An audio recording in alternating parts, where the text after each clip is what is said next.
कर्नाटक की राजधानी बेंगलुरु 2009 में एक ट्रिपल हत्याकांड होता है। इसके बाद पूरा बेंगलुरु शहर दहल जाता है। 3 औरतों की लाशें उनके घर से मिलती हैं।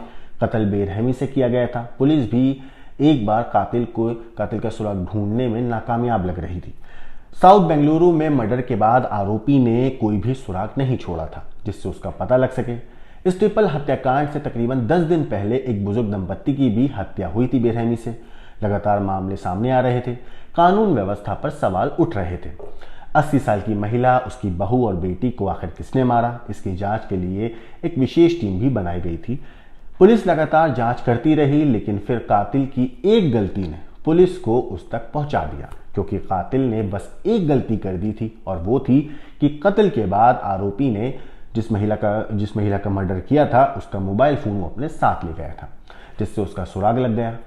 तारीख थी 20 जनवरी, साल था 2009 और दिन था मंगलवार का। उस वक्त तत्कालीन बेंगलुरु पुलिस के कमिश्नर शंकर महादेव कानून व्यवस्था को लेकर बैठक कर रहे थे। अचानक ट्रिपल मर्डर कांड की उन्हें सूचना मिली। वायरलेस पर आए संदेश ने सबको हैरान कर दिया। एएसवी रंगन और वसंता नामक दंपत्ति का मर्डर 10 दिन पहले ही हुआ था, जो अनसॉल्व था अभी तक। इसके बाद ट्रिपल मर्डर कांड हो जाता है, वो भी इन्फोसिस के सह संस्थापक एनआर नारायण मूर्ति की कोठी से महज कुछ ही दूरी पर। पुलिस कुछ समझ नहीं पा रही थी कि आखिर ये कौन कर रहा है, कैसे इतनी वारदातें हो रही हैं। बैठक में तत्कालीन सहायक पुलिस आयुक्त एन नागराज और मीस नागराज भी मौजूद थे, जो तुरंत मौके पर रवाना होते हैं।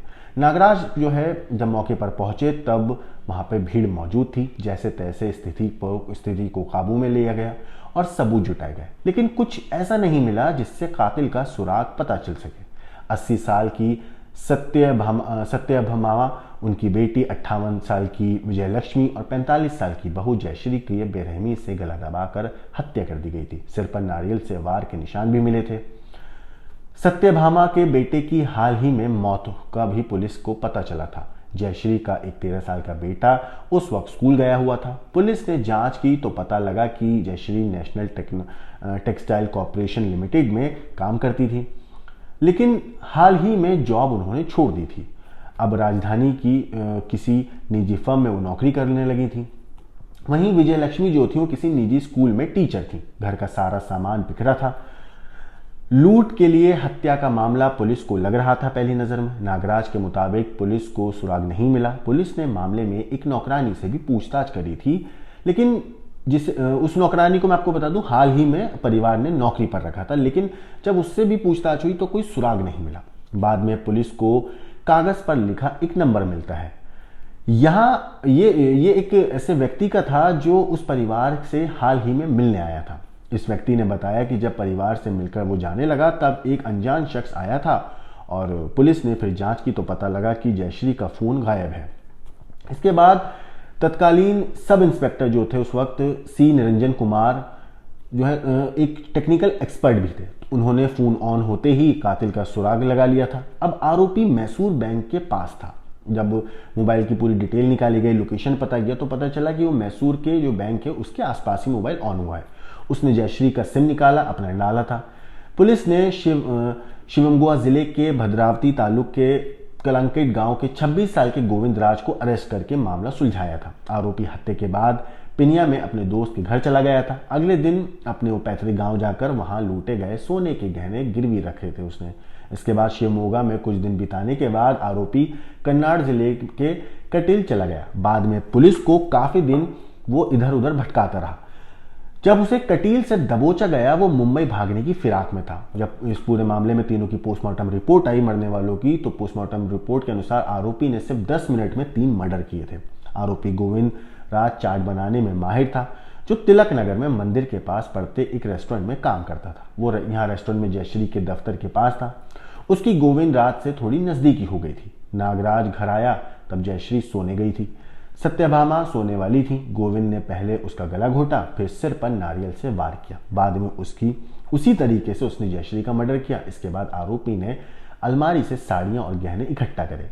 इसके बाद विजयलक्ष्मी उस वक्त बाहर थी, जो मौके पर आई जब, तो उन्होंने आरोपी ने सेम पैटर्न से उनका भी मर्डर कर दिया।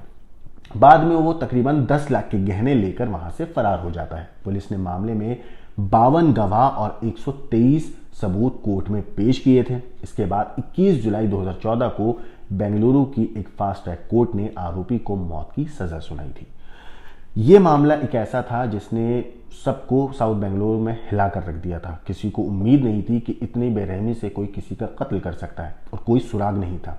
लेकिन पुलिस ने जब तफ्तीश करी और बारीकी से एक एक चीज़ की जांच करी तो पता चला कि उस घर में एक मोबाइल फ़ोन भी था जो उस वक्त गायब था। पुलिस ने उस मोबाइल फ़ोन के बारे में जब जानकारी निकाली तो उसके बाद टेक्निकल सर्विलांस की मदद से एक एक जो आरोपी था उसके बारे में एक एक चाल का पता चलता गया और आखिर में पुलिस ने मैसूर बैंक के पास जब वो फ़ोन ऑन हुआ और सिम बदल कर उसमें दूसरी सिम डाली गई तब जाकर पुलिस ने उसकी लोकेशन को अच्छे से ट्रेस करना और ज़्यादा शुरू किया।